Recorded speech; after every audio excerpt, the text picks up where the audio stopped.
Mute. There's always a trick at the beginning. Good morning, everyone. I'm Lynn Hutton, the Executive Director of the Victoria Law Foundation, and it's my very great pleasure to welcome you to our online law talks today. First up with Tim Hutton of Youthlaw on your rights and responsibilities as a young person. As we begin, though, I'd like to acknowledge the traditional custodians of country, wherever you may be joining us. The Victoria Law Foundation is on Wurundjeri land, and so is our presenter today, Tim Hutton. I'm on Bunurong country, so we pay our respects to their elders and to all the generations of Kulin Nations people and acknowledge that these lands were never ceded. We recognise the impact of colonisation, its legacy of injustice, and the marginalisation of Aboriginal and Torres Strait Islander peoples, and we believe that acknowledging the past is an essential step in building a better and more equitable future. VLF aims to break down the barriers to justice for all Victorians through our work in research, education, and grants. We are genuinely committed to making a contribution to a better justice system for all of us, especially those vulnerable and most in need. Just a few housekeeping notes if you've just joined us. You'll be aware that your cameras and mics are off as attendees and they will stay off for the duration of the webinar. We are recording and we'll be sending you the link so that you can watch it again at your leisure or you can send it to other people. And you will also receive Tim's slides, so there's no need to scribble down too many notes. Please just use the chat function if you're having any technical dramas, because that means we can spot the issue quickly and get onto it and sort it out for you.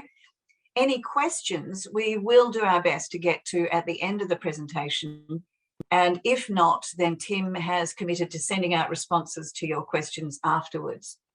We are going to be running a number of live polls during this presentation, so please be ready with your response fingers on the buttons, and then we can tally the poll responses quickly and get you some feedback on how people are responding to the questions.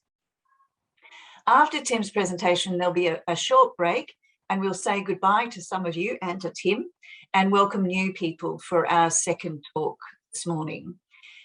As you'd be aware, we've been online with Law Talks since early 2020, and we expect that we're going to be running this sort of combination of online and in-person approach through 2022 as well. And as you're probably also aware, today's program is a little bit different. We've got these two sessions, one about legal rights and responsibilities with Tim, and the second for years 10 and 11s doing, 11s and 12s doing legal studies with Paul Dorr and Jane Patrick about courts and juries.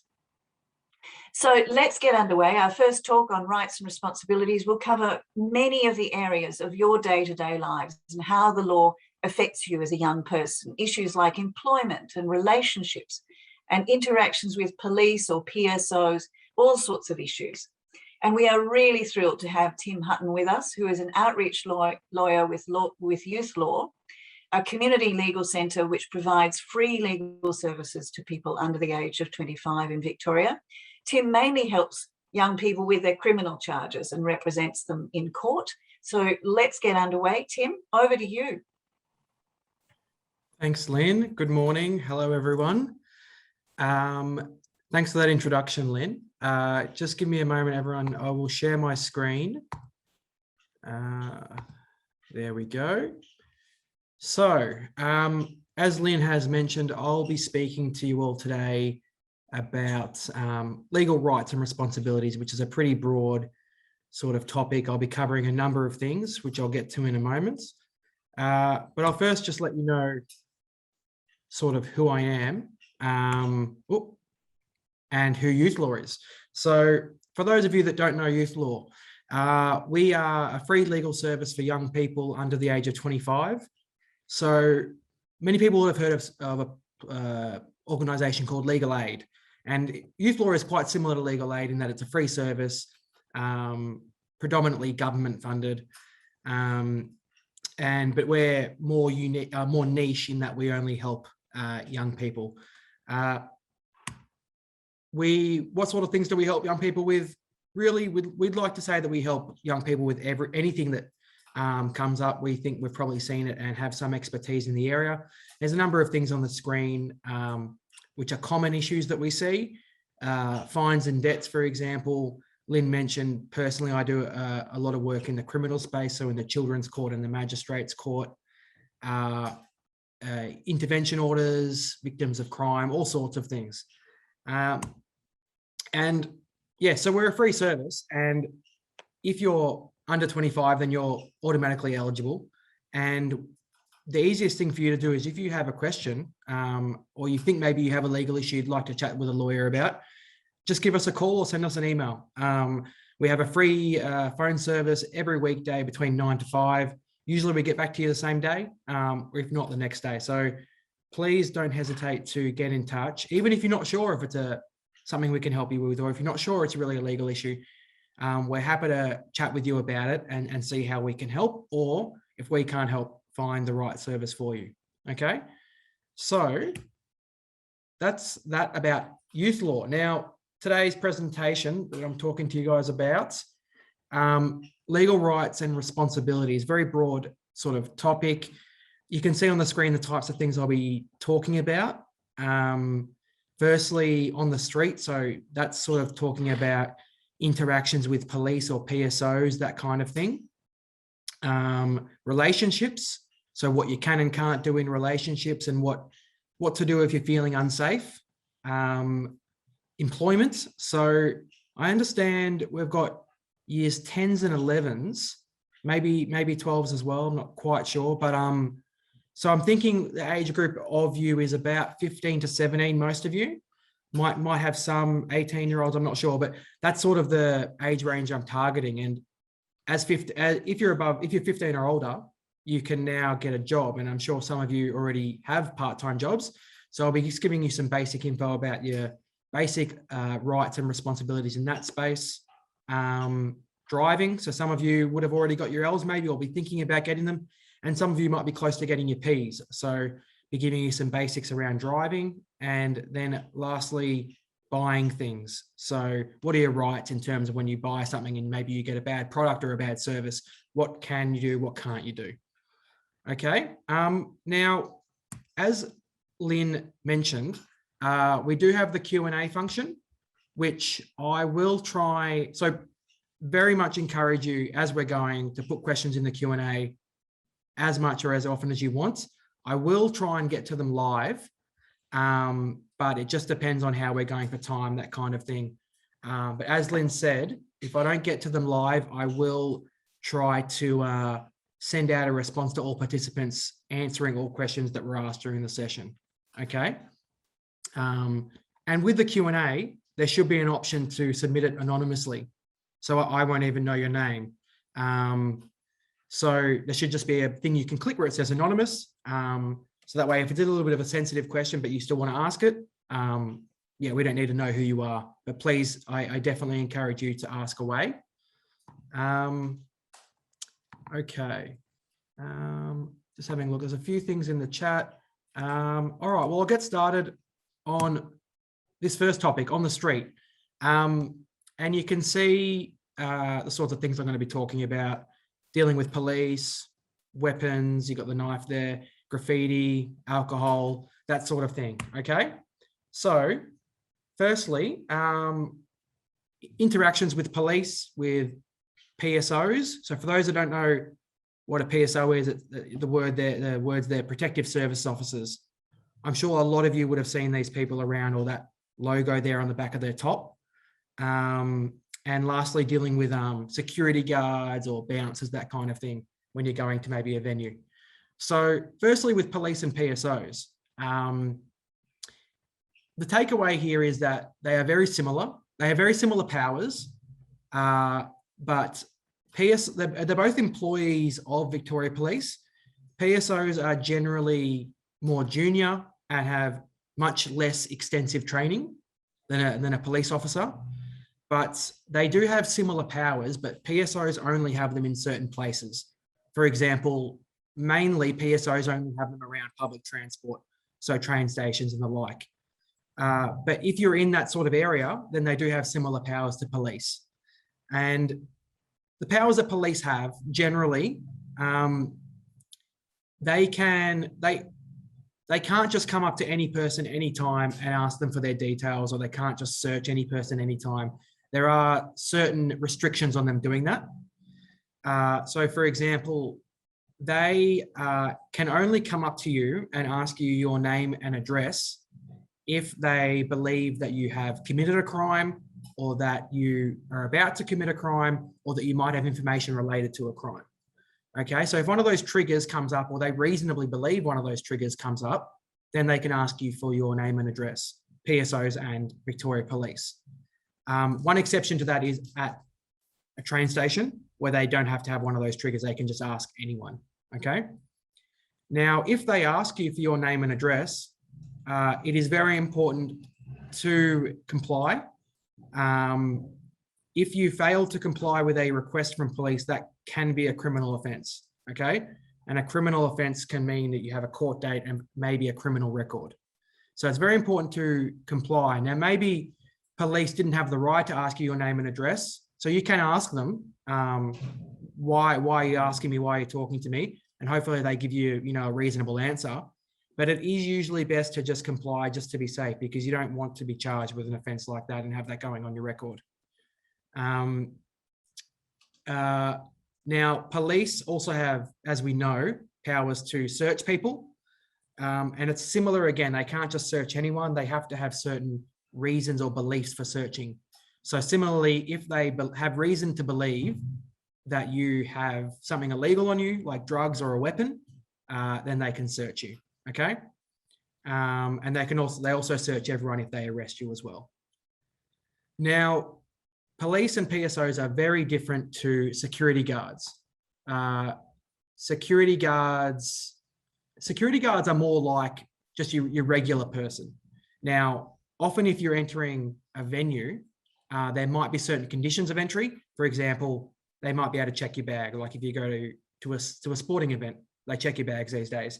Or if you're inside their venue, there might be certain conditions about if they suspect that you've maybe stolen something or something like that. But otherwise, they have the same powers as a regular person, which is very limited. So sometimes they will try and, do more than they're allowed to. So just be very careful if security guards are trying to search you, for example, or are trying to detain you. They can't always do that, okay? All right, just going back to my screen. Now,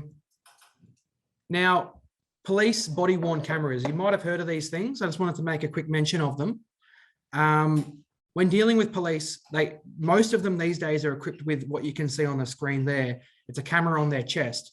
And the rules with police, their internal policies are that any meaningful interaction with the public, particularly if they're asking you details or if they're arresting or searching you, they're supposed to have that camera on, okay? So I just want you to be aware of that. And if you feel like police are maybe unfairly treating you, or you're a bit concerned about what they're doing, perhaps just ask them or remind them to put their camera on, because the idea of these cameras is to increase accountability, okay? And we've all heard stories about police doing the wrong things. And the idea is that if they have their cameras on, perhaps it can prevent those sorts of things, and also protect the community. So just be aware that they exist and they're supposed to have them on if they're having meaningful interactions with the public. Some other powers of police, or police or PSOs, if you are drunk in a public place, or if you are acting what's called disorderly, they can either fine you, or they can actually arrest you and take you back to the station, okay?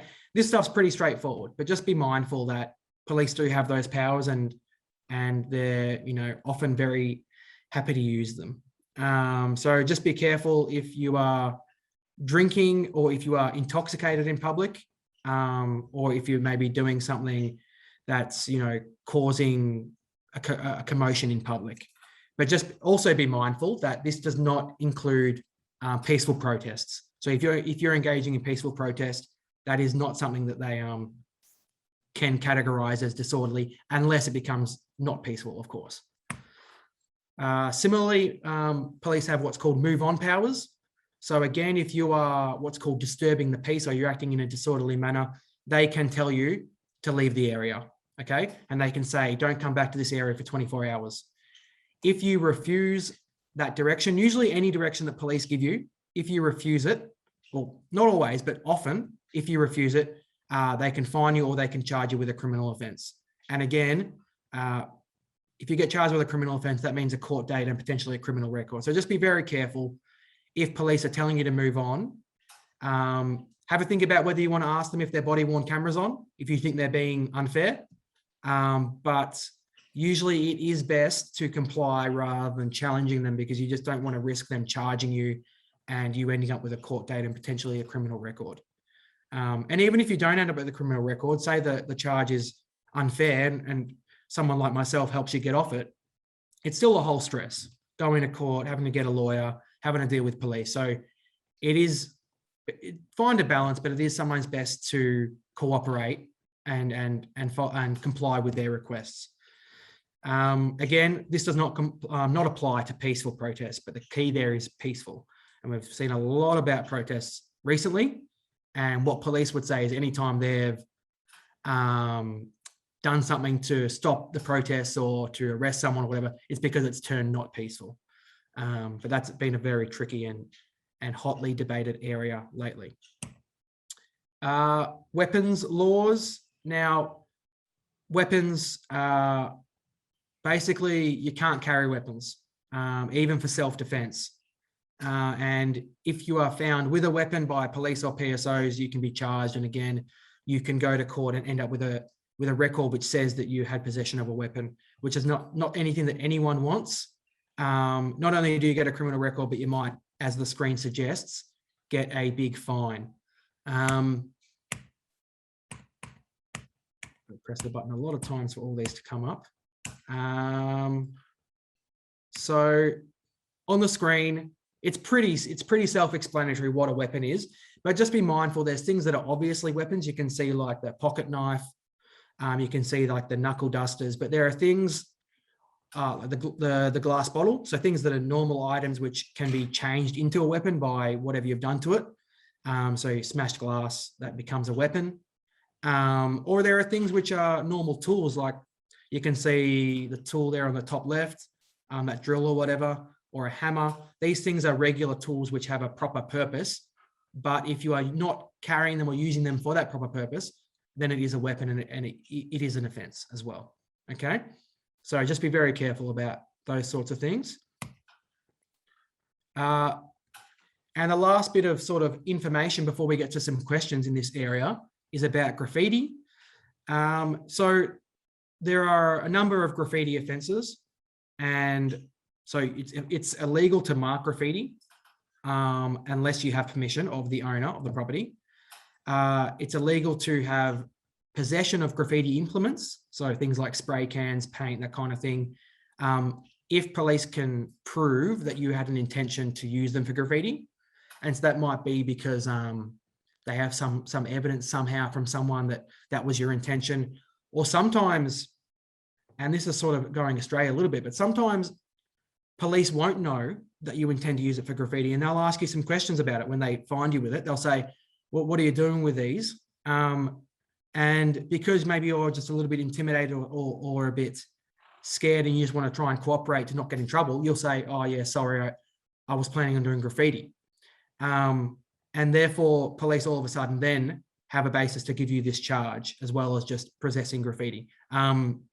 So be mindful that when police are asking you questions, as I said before, you have to give them your name and address, but you don't have to give them anything else. And sometimes they're asking you questions to get you to dob yourself in, get you to make what's called an admission. So just be very careful about that. And after you've given them your name and address, you can say nothing. You can say no comment, okay? To give them nothing extra with which they can use to charge you with a higher offence or some sort of offence. And one last thing, point 2 there is that it is an offence to have graffiti implements on public transport, okay, or other certain places, even if you have no intention or police can't prove you have an intention of using them for graffiti, it's an offence to have them on public transport unless you've got what's called a lawful excuse. So, for example, a lawful excuse is employment, for example. So if you've got them with you because you're doing a job, something like that.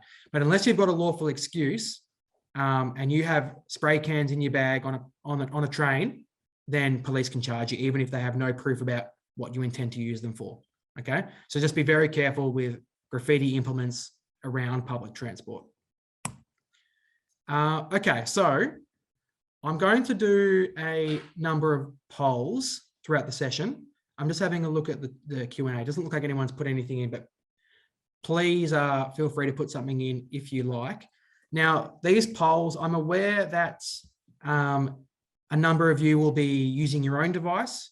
And so what will happen is it'll just pop up on your screen. You just click, for example, this one will be true or false. But some of you are groups using a single device. So you might be in the classroom. So I'll just be mindful that maybe you might need a little bit extra time to sort of work out what answer you want to give as your group. But if you find that I've gone ahead and exited the poll too quickly before you could put your answer in, perhaps just put something in the chat or whatever to let me know, to ask me to give you a little bit more time for the next question. Okay. So we've just launched the first poll. So the question is, a police officer can come up and ask you for your name and address anytime they want. So go ahead and put your answer in. Am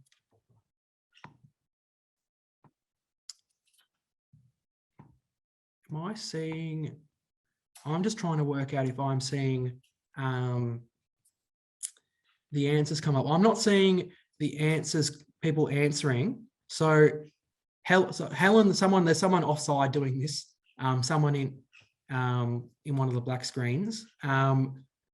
I note there's 180 participants, sorry.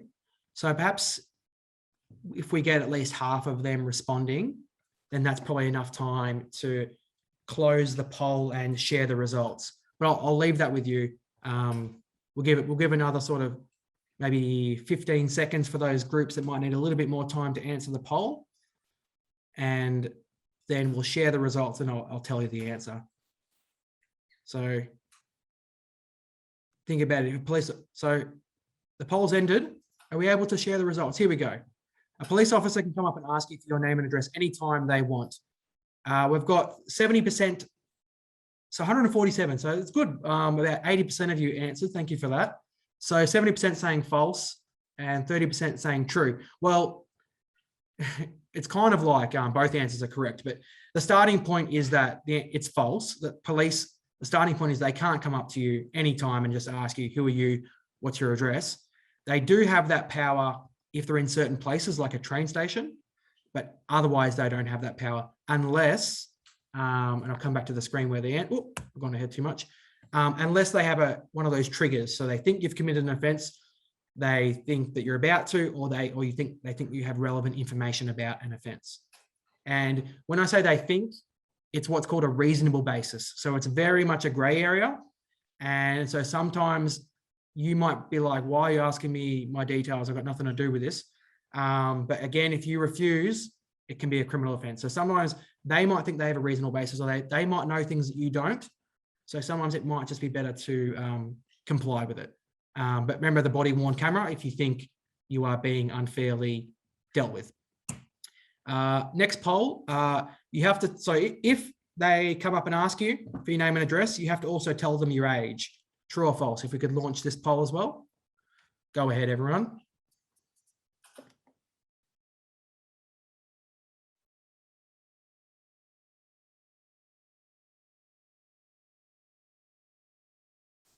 A few more seconds. So I think that might be enough, hopefully. All right, so 130 people responded, which is good. False. You have to tell the police your age. No, you have to tell the police your age. False. False is the correct answer. Sorry. I was just confusing myself there. Here we are. No. So the only things you have to tell them are name and address. You never actually have to tell them your age. Even if they take you back to the station, you don't have to tell them. Name and address is all you have to do. And you can say no comment to every other thing that they ask, even if they take you back for a formal interview. Okay. And in fact, not giving them other information can sometimes be to your benefit if they're suspecting you of an offence. However, if you're under 18, sometimes it actually is better for you to tell them that you're under 18, because they have different approaches to how they deal with a 16 or 17-year-old than how they deal with a 19 or 20-year-old. You'll get a much more lenient, put it simply, a more lenient approach from police if you're underage. So if you are underage, which most of you are still, it is better to let them know, by the way, I'm only 16. Okay, because it's just better. It's in your interests. Is it okay to, so poll 3, is it okay to carry a pocket knife? So there's 3 options here. Yes, you can carry one as long as you don't plan to hurt anyone with it. Yes, you can do it as long as you have a good reason. So for example, if you have to travel through a dangerous neighborhood, so you've maybe got it there for self-defense or protection or some other good reason, or no, never allowed. Go ahead. I am a little bit mindful of time, so perhaps if we get half of the responses, so about 90 or 100, we can stop the poll there. Okay, no, so 75% of the responses said no, never allowed. Let's have a look what the correct answer is. So they're the options, and correct answer is yes, no, never allowed. Some people said the other answers, but it's just very important to know things that are weapons, like a pocket knife is just a weapon. There's no, that's what it is, or something that's definitely a weapon. You cannot have it on you at all, ever. So just be very careful of that. And because if police have a basis for thinking you've, committed an offence or something, they're probably going to search you. And if you've got a pocket knife in your bag or something, and you think, oh, I just got it there, for self-defense, you never know, you're going to get charged, or almost certainly you'll get charged. And yeah, obviously that's not good. Now, I'm a little bit mindful of time, so I'm not going to actually launch these polls. I'm just going to answer them because we've only got about 20 minutes left. Is it okay to carry a baseball bat? Here's the options here. Yes, it's okay because it's sporting equipment. Yes, you can, as long as you're on your way to the baseball field or you're at the field, or no, it's a weapon, so it's never allowed. The correct answer to this is, think about a baseball bat, similar to things like tools, like drills or hammer or whatever. They are legitimate items. And so you can carry them as long as you're doing it for their legitimate purpose. So as long as you are on your way to the baseball field, or you're actually there playing, you can have your baseball bat with you. Or with tools, as long as you're on site, or for whatever reason you're driving between sites and you've got your tools in your car, you can have them. But if you can't show police that that you've got that legitimate purpose for that item, then it is a weapon, and it is an offence. Okay, so answer there is B. And I'm just going to skip ahead and not do this question because I'm just mindful of time. It's about graffiti, and just a reminder that you can't have graffiti implements with you on public transport unless you've got what's called a lawful excuse. So unless you need them with you for work or something like that, or you need them with you for your studies. But always better to leave them where you use them, like leave them at school or leave them at wherever you use them. So your rights at work. So as I said at the start, and everyone, please feel free to put stuff in the Q&A as we go, and I'll try and get to them. Your rights at work. So from age 15, which most of you will be at least 15, you can get a job. It's very important to know what your status is. And when I mean status, I mean, are you full-time, are you part-time, or are you casual? Most of you will know these things, and will have probably heard of at least casual. And most of you will be casual. And casual basically means that you don't really have an ongoing contract with the employer. What you actually have is that every time you have a shift, you have a contract with the employer for that 3 hours or for that 4 hours, but otherwise you don't really. It's a bit more complex than that. But basically, if you're casual, you don't have all those rights of an ongoing contract as a full-timer or a part-timer, which there's a question about, which I'll talk more about when we do the question. And just be mindful of, there are minimum rates that you have to be paid, regardless of whether you're working at a fish and chip joint or regardless of whether you're working at a well-known business like, Woolworths or something. Okay. Just so that you have an idea, a ballpark, for a 16-year-old, the minimum is about $10 an hour. But if you are casual, you get what's called loading. And the loading is an extra pay to compensate you because you don't have the rights of a full-time or part-time employee. So your loading rate on top of $10 is 25%. So actually, if you're casual, your base rate should be for a 16-year-old about $12.50 an hour. And then you get more on Saturdays, more on Sundays, and more on public holidays. So just be mindful, have a think about what you're getting paid an hour, have a look at your pay slip. If you think that seems a bit low, go to this picture on the screen, Fair Work Ombudsman. You go to the website and they actually have this thing you can do where you click through and you find out what your rate should be, okay? Or come and ask a place like Youthlaw, okay? Particularly with very small businesses, often that maybe they won't even know that they're doing the wrong thing, but often they're not paying you the right amount. In addition to your rate, you're also entitled to superannuation, which is about 10% extra, okay, on top of your rate, even if you're casual, okay? Now, a few polls here as well, having a look at the time. So I'm going to finish this up at 10:50. So I'll do a couple polls here, and then we'll get on to the next section. All employees are entitled to be paid for sick days. If we could try and launch that poll. All employees are entitled to be paid for sick days. The question could also be, all employees are entitled to be paid for annual leave. Same answer.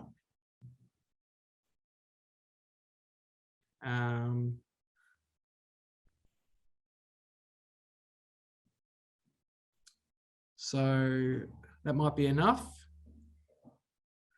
So I'm sorry if some people aren't getting enough time to answer these polls. It's just because we've only got 15 minutes left. So I want to get through all the content, but you can always come and ask me afterwards if you have questions or whatever.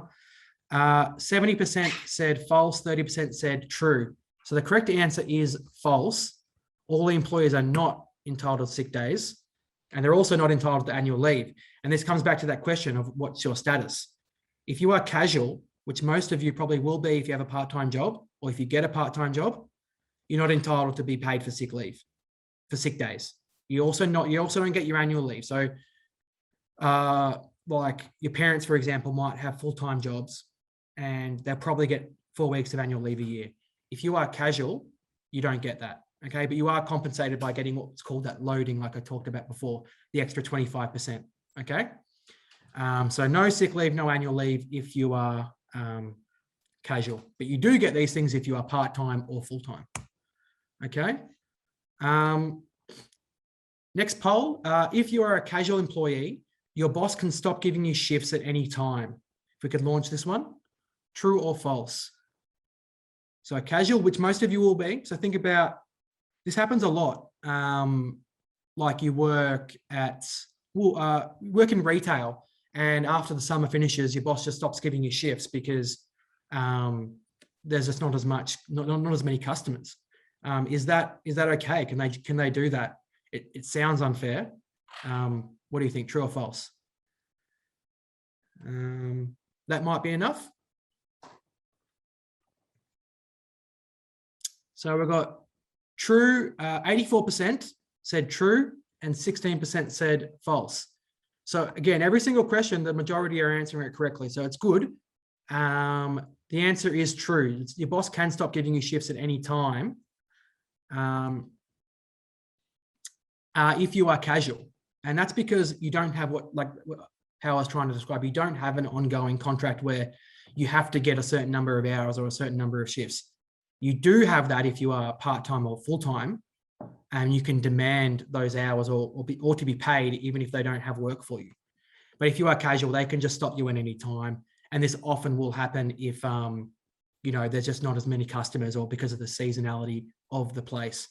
However, in some cases, even if you are casual, if they're stopping your shifts for another reason, for a non-legitimate reason, for example, there's some sort of, they just being unfair towards you, or they don't like you for some reason, and it's not really a fair reason, or because you're being a pain because you're asking them some questions about your entitlement to how much you should be getting paid, for example.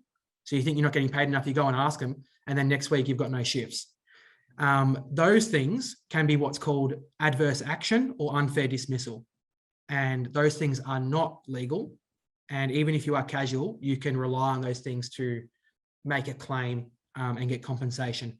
If you think something like that's happened to you, you can speak to Youthlaw or another service, and you can make a claim, and we can help you, guide you as to how to make that claim. Okay. So just very important to know, because often people won't want to ask questions about what they're getting paid or whatever, or how they're being treated, or they're not getting paid for the total time that they've worked, but they don't want to ask those questions because they're worried that they won't get shifts. If you're doing that and they stop giving you shifts, they can't do that, and you might be entitled to compensation. Okay. I won't launch this one, but I'll just answer it, which is you're, as an employer, you're obliged to pay for their uniform. So if you work at Macca's, you've got to pay for their uniform. Or if you work in the Nike store like this one, you've got to buy Nike clothes to work on your shift. So the question is, are you obliged to pay for these things? The answer is generally false, which might seem a bit weird because we've probably all heard of people that work in retail stores where they say, we'll give you a 20% discount, but you've got to wear our clothes. The bigger sort of companies like Woolworths here almost always will give you their stuff for free. But some of the smaller, more boutique places will say, yeah, you've got to wear our clothes, but we'll give you a 20% discount. The answer is generally they can't do that unless it's somehow reasonable. And it will only be reasonable if they give you a really significant discount or if the clothes aren't too expensive. Okay. So particularly if it's boutique and it's expensive, and you're like, I spent my whole pay slip buying my outfit for the next shift, that's probably not reasonable. So just have a think about, is it reasonable, given how much I'm getting paid, given how much the clothes cost? If you think it's not, it probably isn't. And then you can make a claim or do something, or you can come and speak to us and we can help you with it. Okay. Next section is relationships. So we've only got 10 minutes left. I'm just going to have a quick look to see if I've been getting Q&As.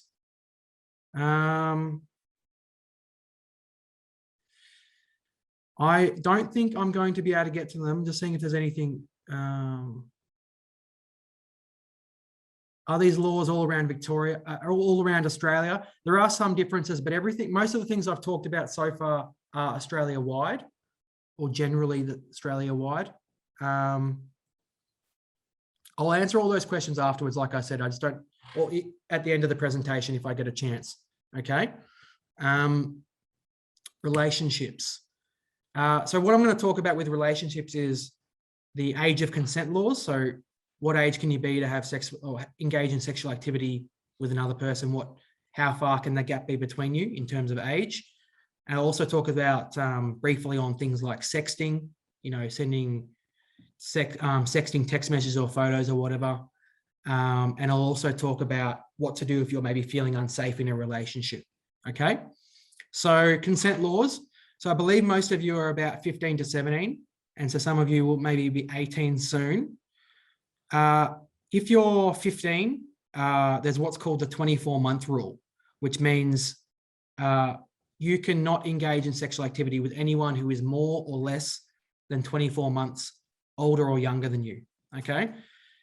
And you've got to be very mindful of when your birthdays are. So if you're 15 and they're 13, that might be okay, but it might also not be okay. It depends when your birthdays are, because it could be that the 15-year-old's turning 16 before the 13-year-old's turning 14. So you're actually more than 24 months older than them. Okay, so just be very, very mindful of the 24-month rule. And it's the older person in the relationship that is the one that is at risk of a criminal offence there, okay? Not the younger person. And if you are 16 or 17, again, the 24-month rule will apply if it's someone younger than you. But if it's older than you, if you're 16 or 17, the rule basically is that you can engage in sexual activity with someone of any age, as a 16 or 17-year-old, above you, that is.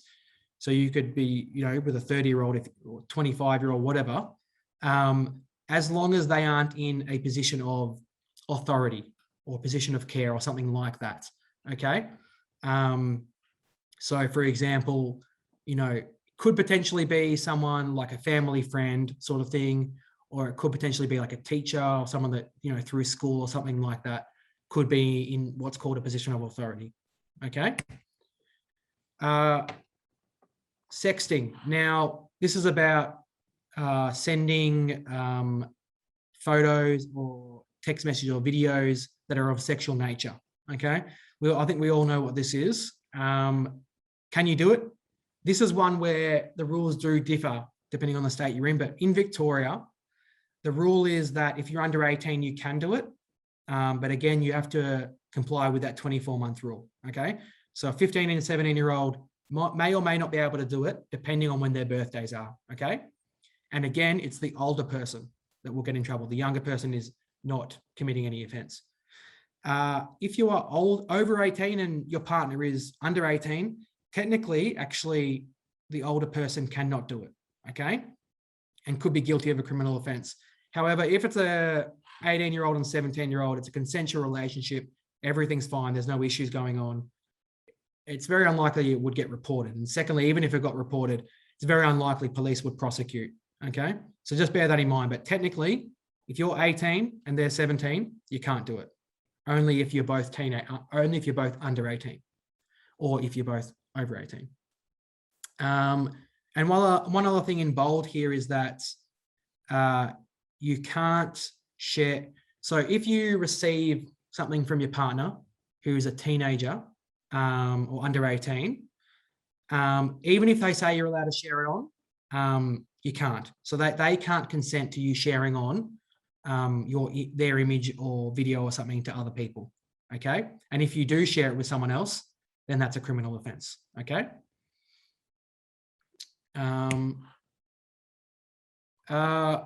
If you're in a relationship, or if it's an intimate relationship, or even just some sort of friendship or whatever, and you are being abused or you're the victim of violence or harassment or stalking, there are absolutely means of help, okay? So there are a number of... Oh, that's an alarm to tell me that we've only got 5 minutes left. You can apply for what's called an intervention order, also known as a restraining order, which can say things like no contact between them, but they can't contact you, they can't come and see you, if they see you in public, they can't talk to you, that kind of thing.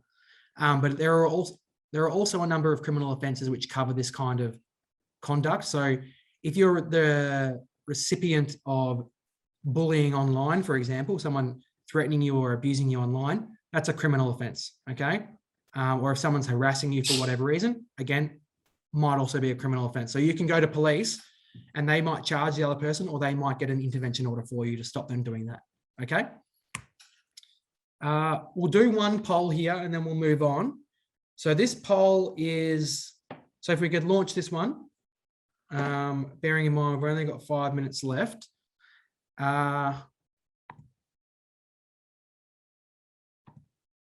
We're launching this one. I can't see if it's coming up. One moment, everyone. I can't tell if that's, for whatever reason, I can't see if that poll's coming up, but I will read it. Mohammed is 15, his partner Sam is 17. They've been engaging in sexual activity together. They're both always very careful to make sure that they're both consenting and they're both happy with what they're doing. Has a sexual offence been committed by either of them? Still can't see the poll, so I'm not sure if that's my issue about the poll. It seems like it's not working. Okay, that's okay. It might be the last one we do. So have a think about this yourself. So we can't do the poll. Sorry about that technical issue. So again, we've got Mohammed 15, Sam 17. They're engaging in sexual activity. Have either of them committed an offence? So the first one is no, because they're consenting. It's fine. The second one is yes. They've committed an offence because they're both underage. The third one is yes, but only Sam, the older one, has committed an offence. And fourthly, maybe, depending on when their birthdays are. So have a think about that. 15-year-old and a 17-year-old.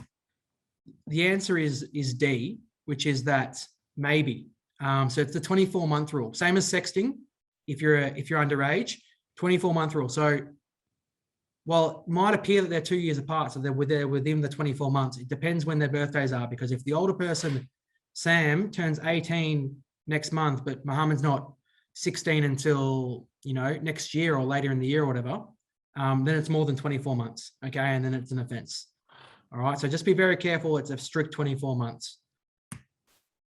I'm just going to skip ahead this one and go to the next topic, as we only have a couple minutes. What I might do, so buying stuff, I'm just going to really quickly give you a couple of points about buying stuff. So there's a thing called, because as you might be earning a bit of money yourself by working or becoming more independent, there's a thing called consumer guarantees, okay? So just be mindful, if you buy something, the product has to be what's called fit for purpose. It has to do the job that it says it would. So it has to clean the certain thing or do a certain thing that it says it would. Or if the shop employee says it will do something, it has to do that.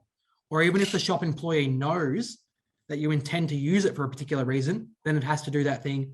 Otherwise, you're entitled to a refund, okay? The product also has to be of what's called acceptable quality.